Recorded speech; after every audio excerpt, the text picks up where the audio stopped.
ювеналды полиция қызметкерлері күнделікті қала аумағындағы білім ұяларында кезекшілікте жұмыс атқаруда. Ондағы басты мақсат мектеп аумағында құқықтық тәртіпті қамтамасыз ету. Автокөлік жүргізушілерінің әсіресе мектеп маңында жол қозғалысы ережелерін бұзуға жол бермеу болып табылады. Дегенмен тәртіп сақшылары ата-анасының немесе заңды өкілінің қарауынсыз мектепке жалғыз келетін оқушылардың қатысуымен түрлі оқыс оқиғаларға куә болуда. Мәселен, ағымдағы жылы 13 қаңтар күні сағат 8:20 шамасында Байтұрсынов көшесінің бойында орналасқан номер 47-ші Төлеген Тәжібаев атындағы мектептің 3-ші сынып оқушысының қатысуымен жол көлік оқиғасы орын алды.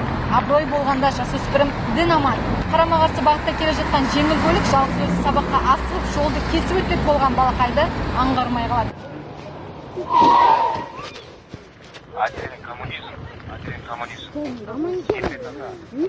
Жедел әрекетке кіріскен инспектор балақайға көмек көрсетеді, оның жарақат алмағанына көз жеткізеді.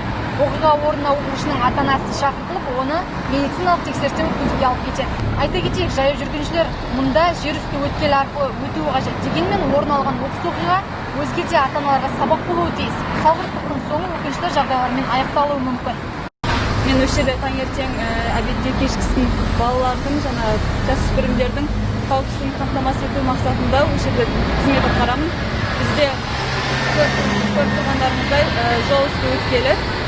Сондықтан таңертең, қазір қыс уақыты таңертең қараңғы болады. Ата-аналар балаларын өкінішке орай асығыстықта жолдың объектіне тастап кете салады. Болмаса мына жаққа төбеге жол үсті өткелімен өтуге ерінеді, көбінесе асығыс болады. Сөйтіп жолдан кесіп өтіп өз өмірлерін қауіпке тігеді.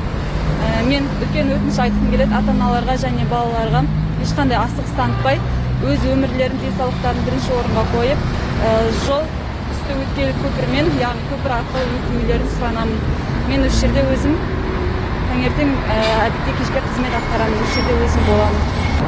Яғни қала тұрғындары мен азаматтар жол үсті өткел арқылы өтуге салғырттықпен қарайды. Олай болса сіздермен бірге қанша уақытта жол үсті өткеліне өтуге болады, эксперимент жасап көрейік.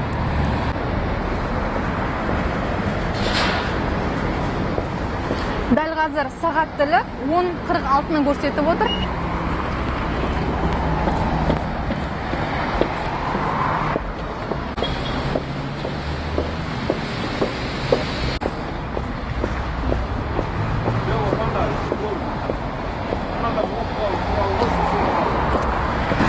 Осылайша жол үсті өткелінен өтуге бар жоғы 1 минут уақыт кетті. Ендеше Шымкент қаласы полиция департаменті қала тұрғындары мен ата-аналардан оқушыларды білім ұясына өздерінің жеткізіп салуларын сұранады. Балаңыздың қауіпсіздігіне бейжай қарамаңыз.